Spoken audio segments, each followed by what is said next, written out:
thank you very much for spending your morning with us. And I think this is one of the ongoing activities that we wanted to have with our members. Yeah. I always believe that, connection is not a relationship until you have a one-to-one, hopefully face-to-face, interaction with that person. But because of COVID, we're all forced to use Zoom. But I'm sure, we will be meeting up in Hong Kong. I haven't been to Hong Kong for the last 1 year, so I actually miss Hong Kong. But I'm sure Yeah. I'm currently based in Singapore. But pre-COVID, I used to go to Hong Kong for Asia CEO, at least every quarter. But I'm hopeful that 2021 will be better for all of us. Yes. It has been a tough year, right? So how is situation in Hong Kong right now? You're based in Hong Kong, right?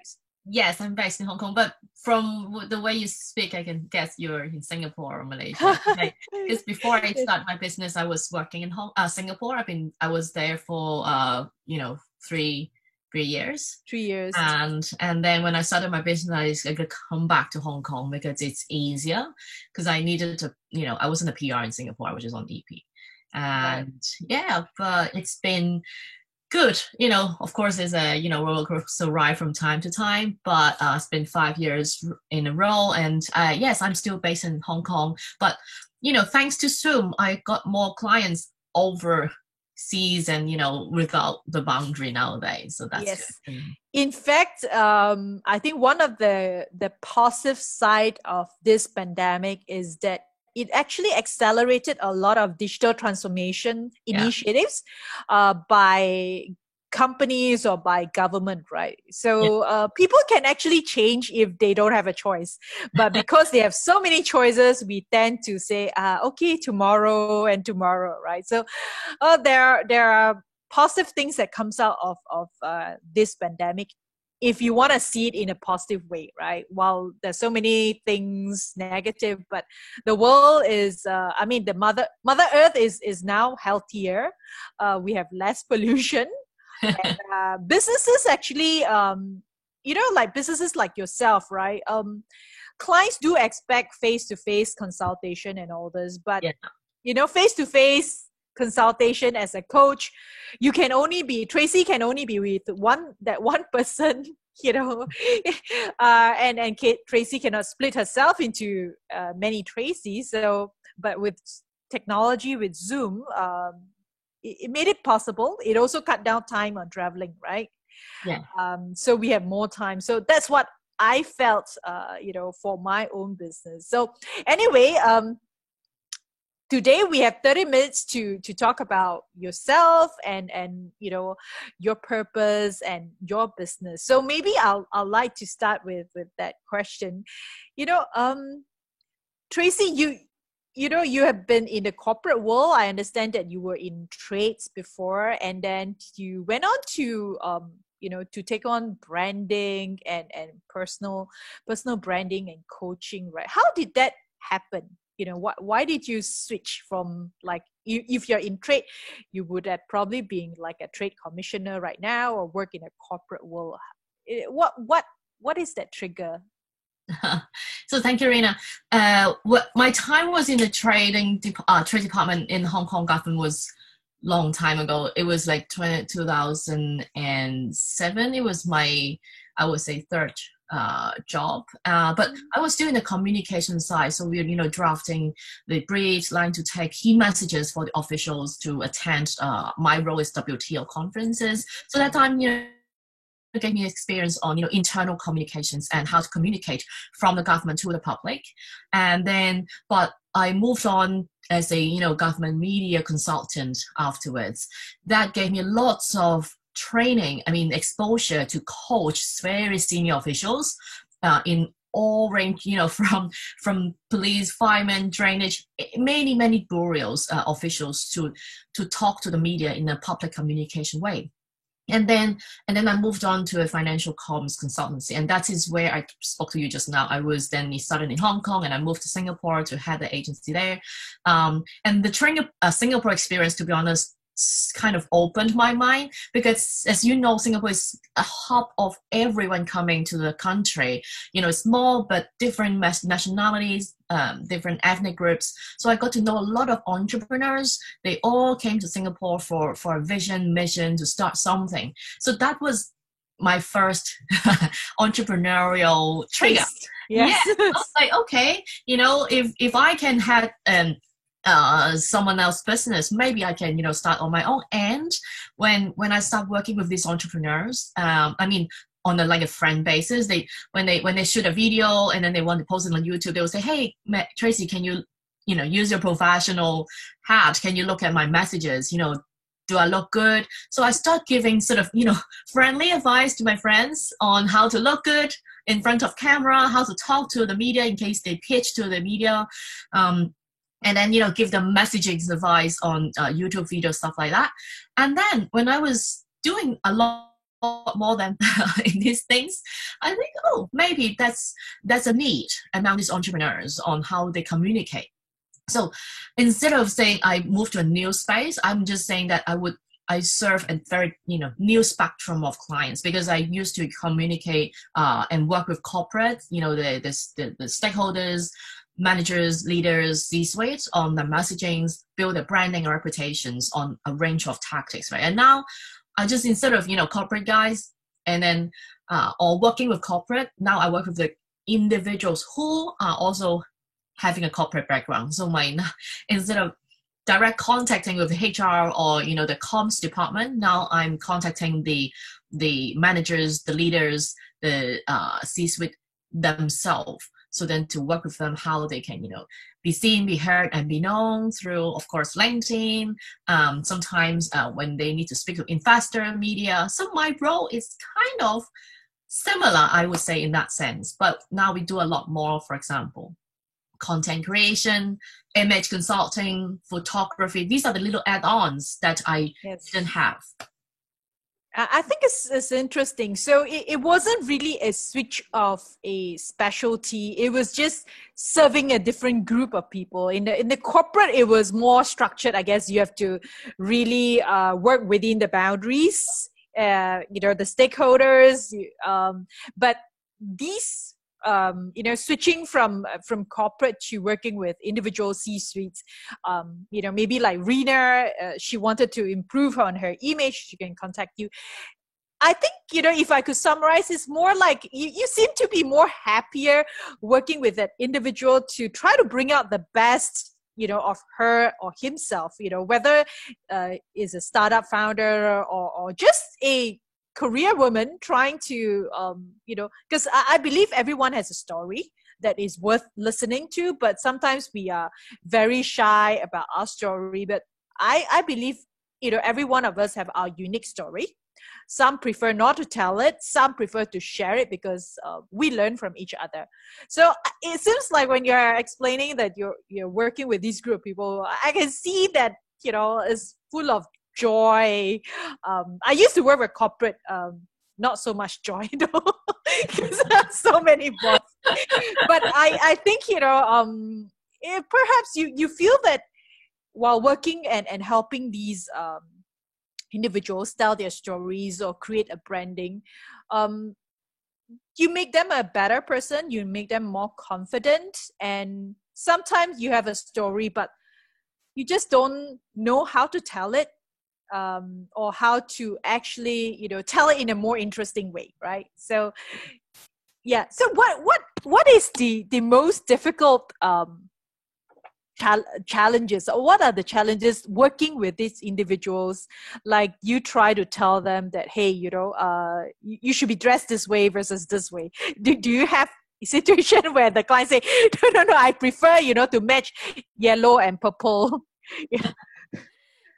You know, the part you mentioned, I would categorize as, you know, the be seen part in our services. That is the image consulting, you know, how to dress and look as the person they want to be perceived. That is the little part. You know, the hardest part, in fact, you know, the more, you know, the deeper connections go in the coaching part. Mm-hmm. But I would say, thankfully, my previous corporate experience, I got to talk to some, very intimidating guys in the finance world. So I'm equipped with talking to senior people, so I'm fine with it. But, the tricky part, sometimes I would say different. For example, when we work with small business owners, entrepreneurs, they are fully stretched. That means, today they are the marketing person, tomorrow they're in operations, next week they are in BD, and then so they are wearing multiple hats. In that case, when we coach them to talk, to talk better, or to work on their executive presence, prepare them to talk to investors, then we need to ground them. So the coaching will start from looking at their personal visions, why they started the business, what's the personal story. That takes time because these guys are not natural storytellers, because they could come from very different industries, from entertainment to logistics to supply chain and to import export. So very, very different backgrounds, different nationalities. But as you mentioned, I totally believe everybody has a story. It just takes time to warm them up to, give me something instead of just a marketing spin, because they are very used to talk about their business in a marketing language. But to connect in a personal branding level, we need to have an authentic story to tell. So that needs a long time to work with these clients on why they, to take out the why from them. And then, go back to you. I think you mentioned a very important keyword is authentic, right? Because sometimes, especially in the startup world, you wanted a piece of news. But we all know that media and journalism right now, it wasn't like the past. I think there are very credible news media space, but of course, we also know that you can pay for media. But some of the startup founders that I've known, they tend to associate appearing in media, multiple medias, as that cement their status. But when you drill down a little bit, then you realize, because investors are not stupid, right? So and living in that bubble of what the media portray you as you are, and versus the authentic self, right? There are some founders that I came across, and sometimes they go into depression and say, that's not exactly me, I'm not like that. So have you come across clients that has this, so it's like dilemma in that I'm not really that authentic self, but I have to live up with that. That gives them a lot of pressure, right? So, but I really feel that, being authentic as a person is the best way to be there, because people actually recognize you for being authentic. Yeah. Yeah. Totally. Totally. So the question you now ask is, do I see a gap between the authentic self and the things they want to portray, right? I would say that is why I said the challenging. I think that is the experience comes in. To be honest, when I work with the corporate people, they have a bigger gap in this, what I see, because they are told, hey, these are the messages, say it, right? And then my role is to coach them, train them to say this, look nice, look authentic in front of the TV or camera. But nowadays, when I work with people on the personal brand, it's different. And that is also why it triggered me, because many clients I used to work with before in my corporate life, the guys I really remember most is the authentic ones. And that is why I start processing. Can we add that to the traditional PR and comm space? But it's hard because of the corporate sort of framework and expectation, right? And that is why I spin out. Okay, maybe I want to start something on my own. That is what I really like in my previous job. I like the human connections. So then and I really enjoy working with people now. As I mentioned, it takes a long time to dig out the authentic part, but once you connect the authenticity with your business objectives and your corporate messages, that when the people say it, you will be convinced right away. But it is also my job to convince my clients, you know what, you better connect this too, because many of them just say, you know what, just jump right to it. Give me a few points to recite. I will be my best, right? But if you try to be your best, it's different from you are really at your best. You get what I mean? I think if you say you have to try so hard, then you're actually forcing yourself to do something that you don't really enjoy. And maybe for a period of time, people are okay with it, but over time, people realize that it is he is just doing it because it's a job, or it is to please someone else. It doesn't come out as natural as possible. So I think your role in these personal branding in this coaching space is really to help them get that thing out of themselves, or to find themselves, right? Most of us have difficulty understanding ourselves or knowing ourselves, to really like know what I don't like. Sometimes even me, I find it difficult, because I guess every different stages of our life, our likes and don't likes are very, very different. One question that I'm often asked, as a business person, right? If you're a CEO of a company, or you start your own business, can you actually, or do you recommend that they separate their corporate life and their personal life? Like most of the CEOs, corporate CEOs, they're active on LinkedIn, but they're not active on the other social media. Do you think this is, if you say, being authentic, does that mean that you have to share everything about yourself, or you can actually be, you can separate both your personal life and your corporate life? It's a very good point. And to answer the first first part of it, it's how to really make the real connection. And that is why the coaching comes in. I always say that coaching is different from training or teaching, right? Training and teaching is like give you something and then you take it as is. Coaching is more, helping clients and to say something from within. So I'm not making a story for them. I'm, inducing the inner side, inner confidence and the vision inside themselves, and then I'm trying to get them to realize that. And my role as a comms consultant as well, branding consultation, comes in when they already reach the point that they can know the vision. Then my comms hat, where I wear that to give them the words to say it more clearly, concisely, and confidently. So this is where we combine the consultation and coaching together. And there shouldn't be any corporate spin and personal story. I always said to client, if you want to be authentic, there's only one brand. That means today you speak to your mom, tomorrow you speak to your investor, should be the same. And by sitting in many investor pitching meetings or those accelerated programs, you can see and you can feel who is telling the true story. I'm sure you can understand what I mean, because the facial expression never lies, the body language never lies, and you can feel whether someone really talking about their passion, vision, and mission, instead of remembering, what is my corporate message. But you cannot say many areas. We try to, it's always that once you are building, your vision, the funnel comes in, right? There's so many ingredients, but only the core stays. So we work with the clients to get the key messages, the core elements, to and then amplify it. Less is more, instead of random throwing things to your audience. Yeah.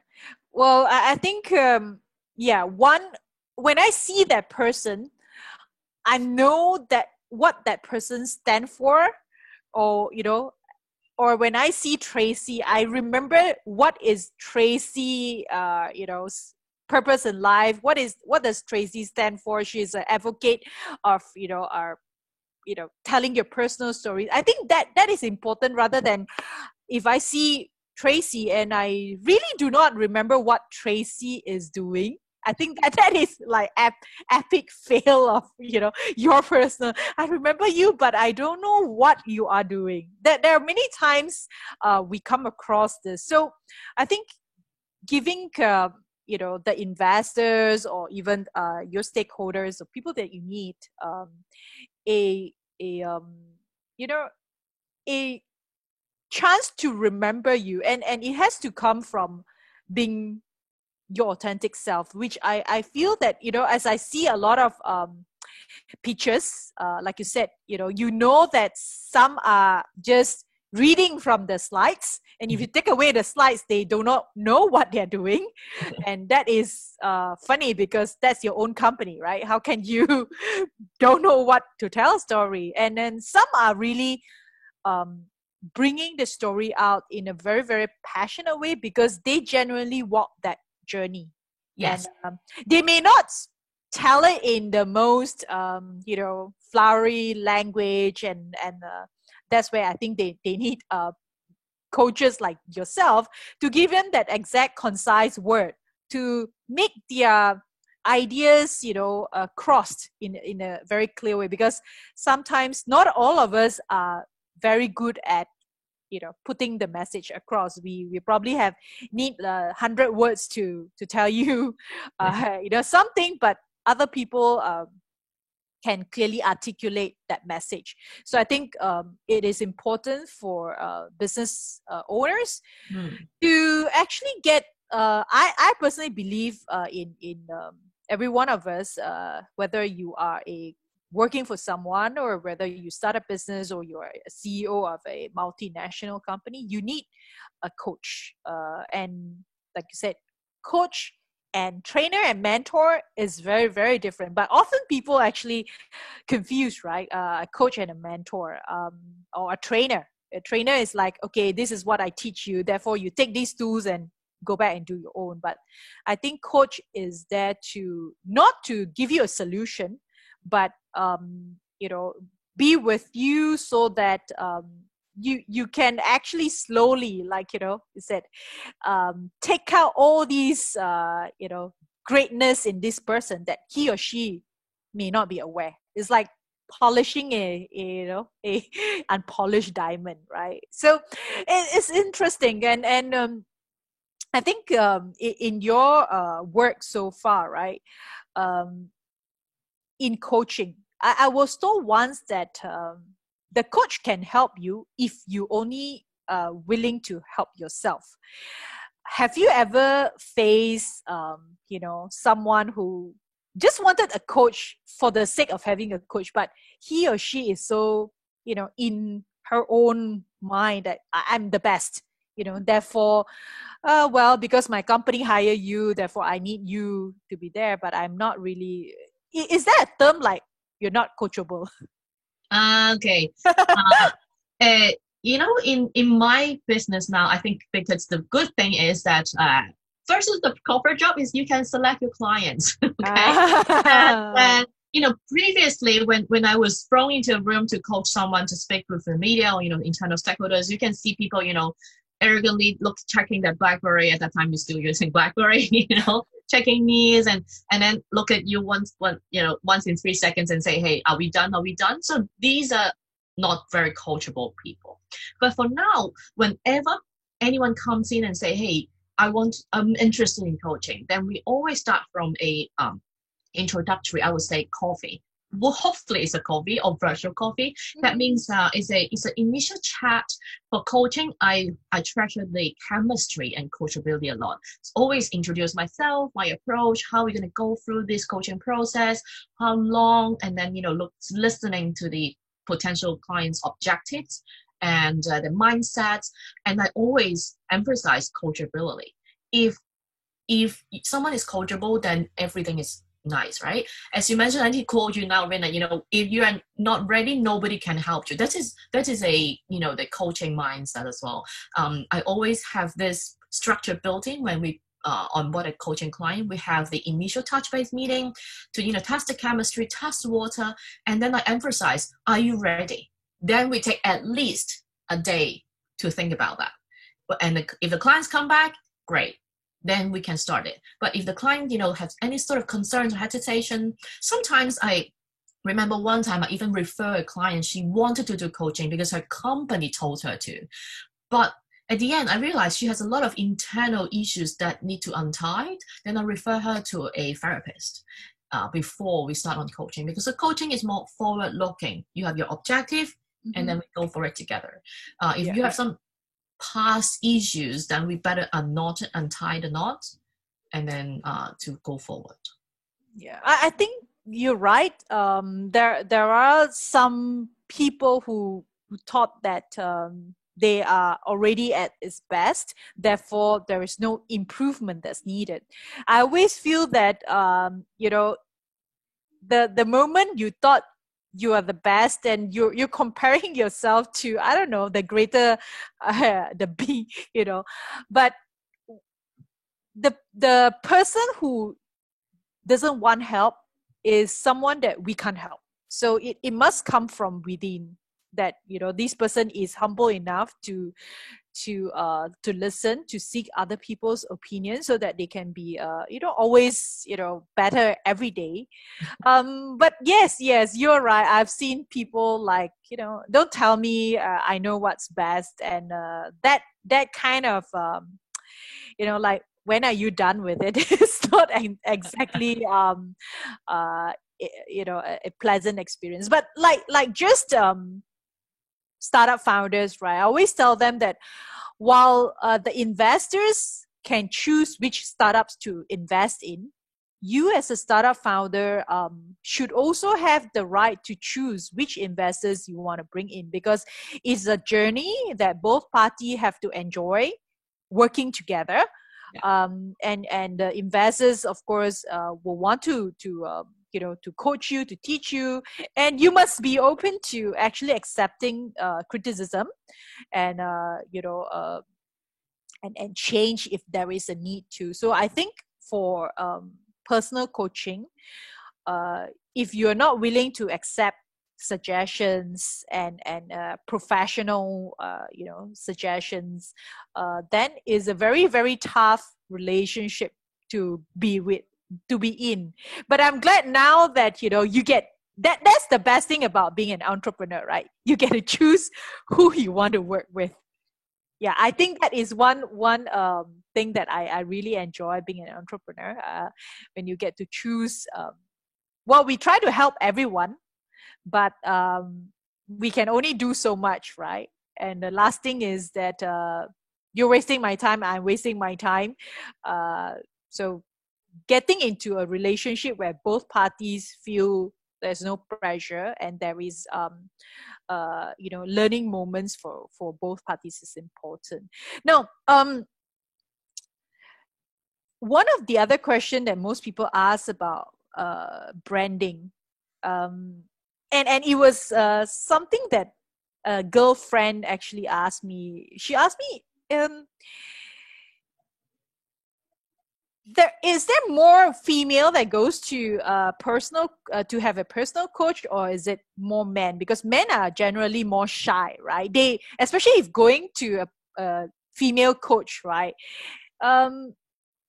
They probably will feel like, okay, I am my ego, and I'm going to a female for help. How do you approach? I mean, I believe that men or women, or whatever your orientation is, getting a personal coach is important.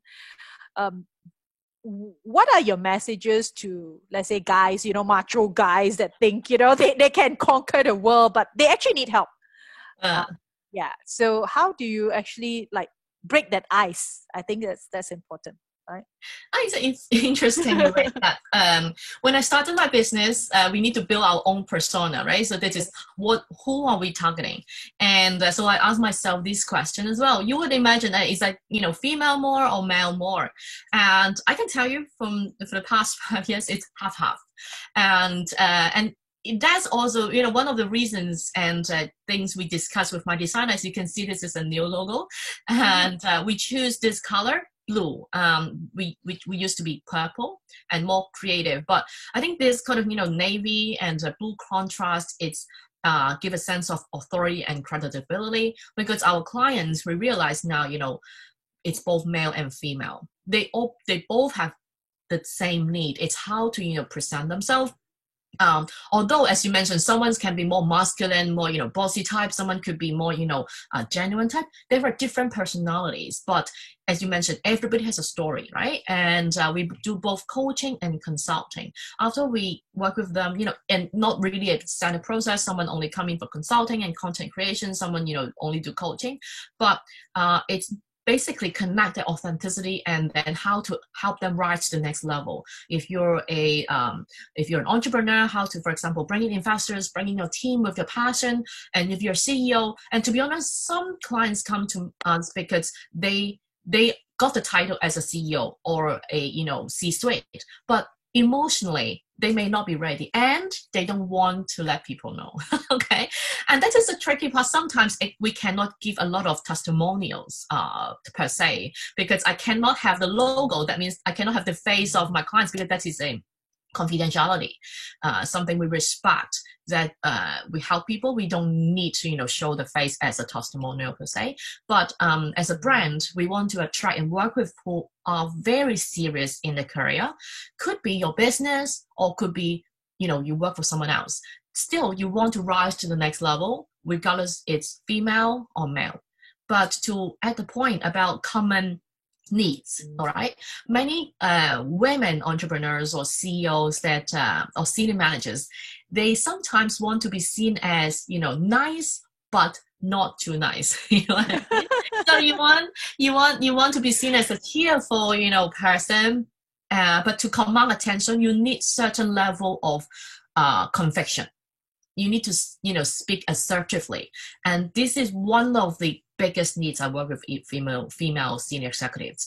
And whereby the guys, sometimes they need to connect in a personal level. I once coached a CEO who was going for investor pitching, and then he came to the meeting, was very prepared. Hey, this is my speech. Work with me. At the end, we sort of changed the whole script. Instead of the wordings from a corporate or box, what we say, instead of just saying you're professional, experience, blah blah, then we say, oh, I started my business as a humble public housing, 300 square feet, because I have a vision. So that changed everything. But I think for guys, I tend to work with them on their personal storytelling skills. Yeah, I think to be able to see, especially for guys, right, the other side of this persona is important, at least for me as an investor.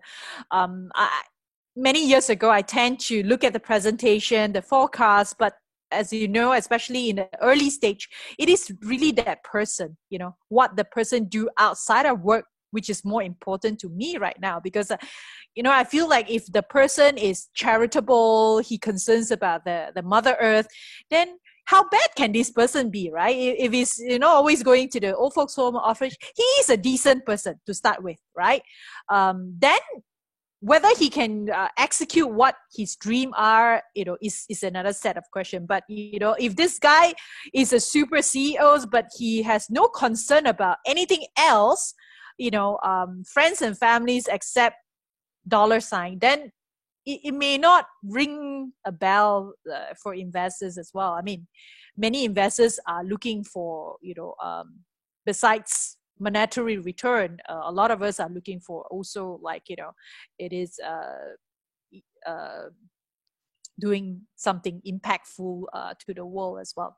Now, in the interest of time, I since you mentioned about your new logo, right? I am very interested to know why you choose the name Frame and Fame.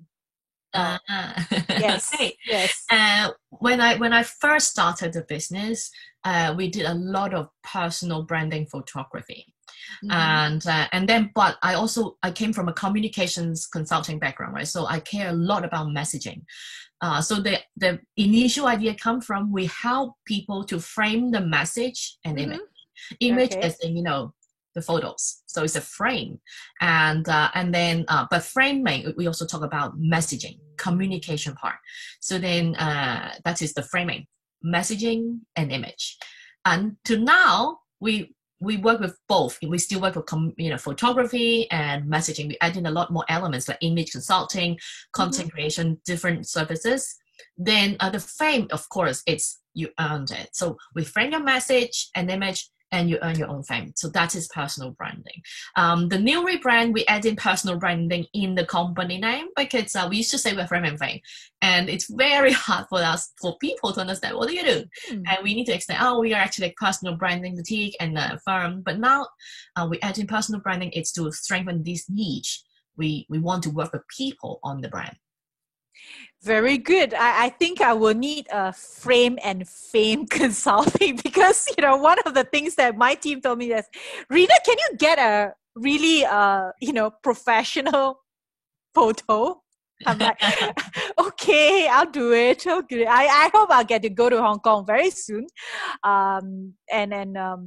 Anyway, thank you so much, Tracy, for enlightening us about personal branding. I think it's a very interesting conversation to have. And, thank you for also sharing with us all the insights throughout your encounter with clients. It is, I think, is also a learning journey for you as well because, being a coach, I think one of the key attributes of or characters of a coach is that you yourself have to be really believe that, everyone has his goodness, everyone has a story, and therefore your job is to bring out the best of that person. And I really hope you are there to help more people because I think there are a lot of people with really stories that is worth sharing. But they just do not have a chance to tell their stories. Not everybody is so lucky to be walking on the street and they get interviewed by TVB Hong Kong. A talent guy actually spot them, right? But with digital media like TikTok, YouTube, and all this, I think it makes telling story. It makes telling story much easier.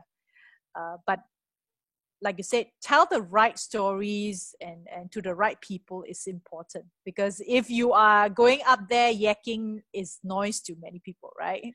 He'll be like, I ban you. Yeah, exactly. Back in the days, 20 years ago, you need to be selected to speak. Nowadays, grab your phone, in front of the camera, you are a speaker. Yeah. So that means everybody can be a journalist, everybody is a speaker. In that case, but the attention span is getting less and less. So that means get your messaging very confined and refined, defined. That will be very important. Yes. Okay. Thank you so much, Tracy, for your time. I look forward to meeting you in person in Hong Kong, hopefully very soon. And this is Likewise. Tracy from Frame and Fame. I really like the name and the logo itself. It is very neutral, and I think it's a good choice. So thank you again, Tracy. We'll catch up with you very soon in Hong Kong. Thank you so much for your time. Yes, okay. Yes, please come to Singapore. I think the Hong Kong-Singapore bubble was supposed to be established, but I think because of the spike of cases, they sort of postponed it. But I think Singapore is at phase 3, so we are actually out and about. Hopefully by end of this year, things will be better once the vaccine arrives. Yeah. I really miss the testing croissant there. And I miss the siu ngo in Hong Kong. Okay, thank you so much again. Yeah. Take care. Bye. Bye, Rina. Bye.